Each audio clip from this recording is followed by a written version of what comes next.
a question I always ask, some of you know because you've heard me ask this, is how does your training, whatever it was, how did it help you or hinder you in a career in the theater? In other words, we ask this because it's interesting to know what could we take away from our experience at UCLA that might help us or not help us.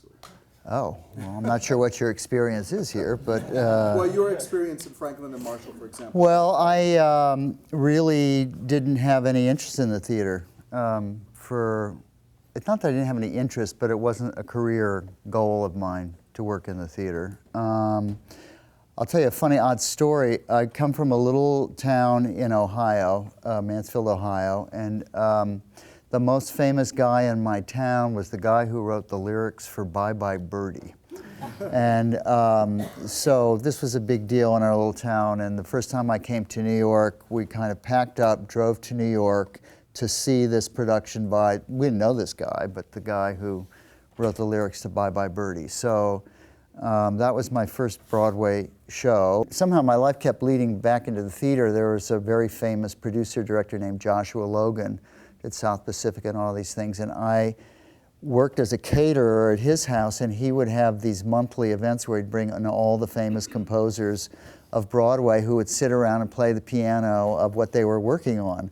So, and I didn't really know who they were, what they were working on, but I thought, well, this is kind of cool. So they ran the Yale School of Drama in those days as a conservatory, and in the month of January, they called it the January Work Month. They made everyone work that month outside of their area of expertise. So if you were actors there, you couldn't act. You'd have to build the set, you'd have to direct a show, you'd have to do something other than that, and including the faculty.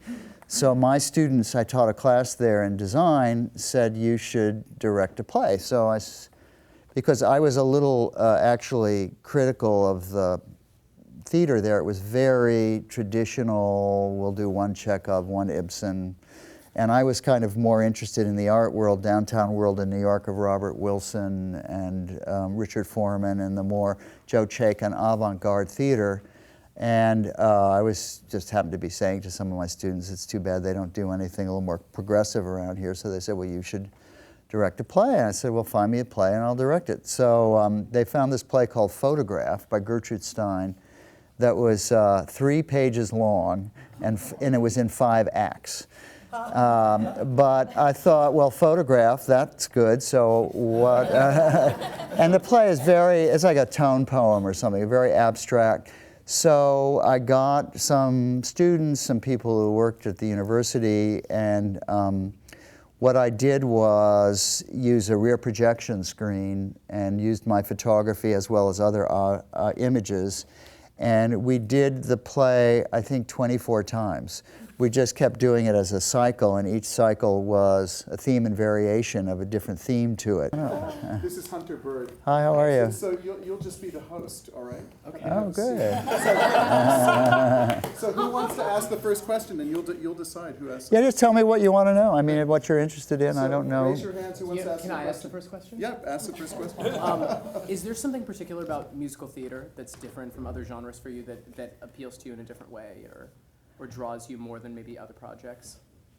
Well, you know, I am going to do Annie next year, which is my first foray into real live musical theater, but the kind of musical theater I'm attracted to tends to not be of the, well, I don't know what to say. I mean, it's, you know, Sondheim and Bill Finn, they don't write the conventional shows, right. So, but, I mean, I think musical theater is weird, which is what's fun about it, because it's trying to create a reality that, you know, I'm working on a show now, and people are always asking me these like really heavy questions about who's my character, what's this and that, and I'm going, you're like breaking into song. I mean, what's your, let's start there, you know, and you know, so the realm of logic is different than a play, and that's kind of fun. And I think visually musicals are a lot more fun as a director. And but I would say as an actor, you can't make the distinction. I think you're just an actor, whether you're doing musicals or plays. The minute you start trying to be somebody else in a musical, I think you're making a big boo-boo. I think you have to A song is, you know, to succeed in singing a song is to make people forget you're singing. And to do that, then you have to really embody the song with a character and a purpose, the same way you would a monologue or a scene. And I would say that a lot of people I see coming out of school and training, they come in and like there's this person who comes in the door and then suddenly they audition and there's somebody else completely differently in front of you. And I always try to like go backwards and try to get people not because they're singing to become somebody they're not, you know. So, and again, helping that is also being effortless in the way that you sing, even if you're not a great singer. So in terms of auditioning, particularly picking material that people come in with songs that, you know, have been sung by the greats, and then they sing it, and you go, why are you comparing yourself to that? This is your voice. This is what you can do with it. This is, you know, more of a stretch for you, and you should pick material that reflects who you are and what you can do. And if we fall in love with you, we'll change the notes and write a song for you. In the theater, I've been kind of lucky. I have one of my friends over there from the film world. We worked on a movie together, and I pretty much made my living more doing movies or script writing, where you get paid up front. In the theater, you don't get paid up front. So, and I remember my first meeting with Steve Sondheim. He was right after he had a big old flop with Merrily We Roll Along on Broadway, and I guess he and Hal Prince who was his longtime collaborator. I don't know what was going on there, but oh man, he just complained for about a straight half hour. Nobody goes to see his shows. They're never commercially successful. They never pay back. And I said, well, I'm sure if we sat down, we could think of a really commercial idea that would make some money. He went, oh, I'd never do that. Are you kidding? Are you crazy? That was a good lesson, because I realized, you know, despite that, he just would do things that were interesting and never, he said, I think everything I do is going to be successful. I said, why? He says, because I'm so interested in it when I'm working on it. I think other people will be interested in it. And so I feel like every show I do is what it's about. I don't really, you know, look back at income or success or, you know. I mean, I probably learned more from the things that failed than the things that succeeded. Little Miss Sunshine was also a rarity because it was the producers of the movie who decided they wanted to do a musical and decided to work with me, and then I brought on Bill Finn, who's I had just done the 25th annual Putnam County Spelling Bee with, and so I adapted the movie to the stage. And I'd say it's something I can do well, because now I know what a song does, why a song should be. A lot of musicals I go to and it's like, why are they singing, you know?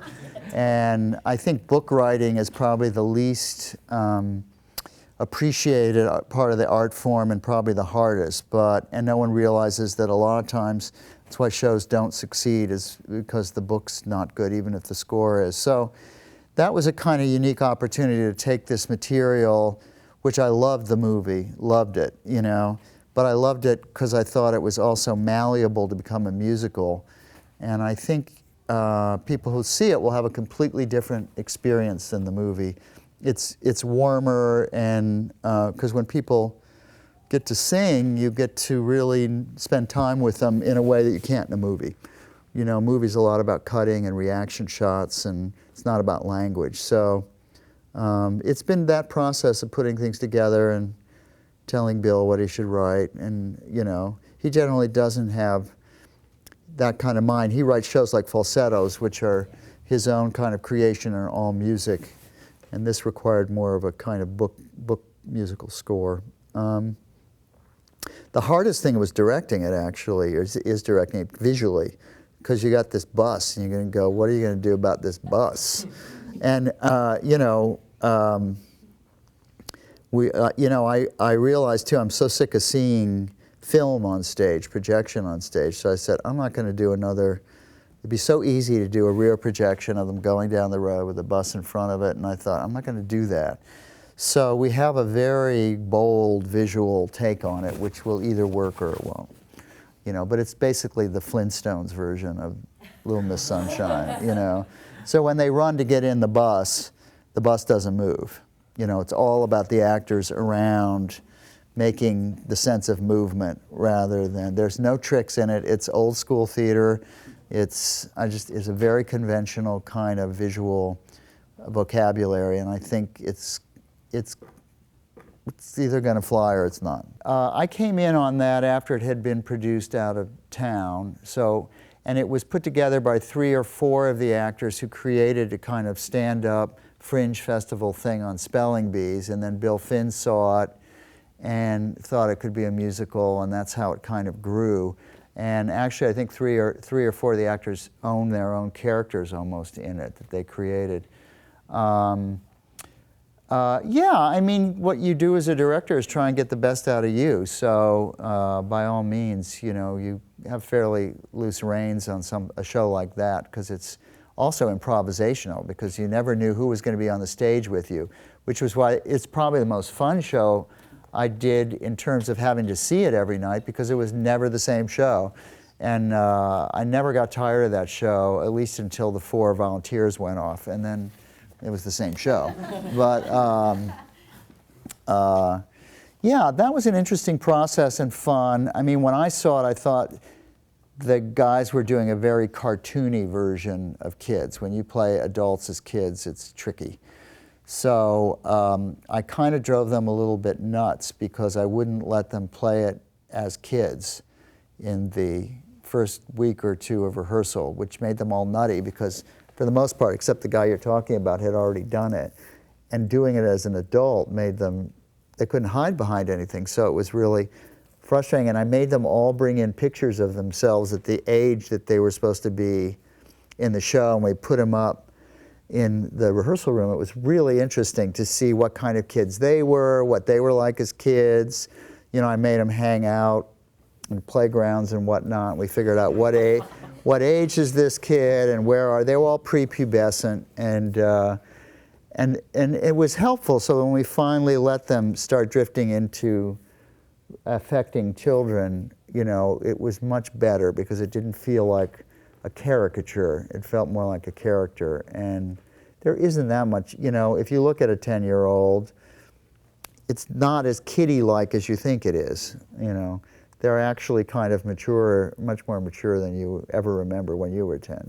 That case, it went through a process where he wanted to do like Dungeons and Dragons or he was really into computer games, and I wasn't. And I said, I don't really want to do that. And so we got onto fairy tales because I love fairy tales, and so I started to write an original fairy tale.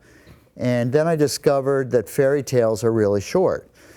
And there's a reason they're short, and if you try to stretch them out over 2.5 hours, it's hard. So that's when I had the idea of incorporating existing fairy tales with an original fairy tale, which is what it is. And I remembered writing the first scene and going, there is no way you'll be able to musicalize this. I don't know this is a good idea. And he looked, he said, oh, no problem, you know. And it was like, but it was so intricate, and these stories all cutting together, but that's how his mind works. He loves that.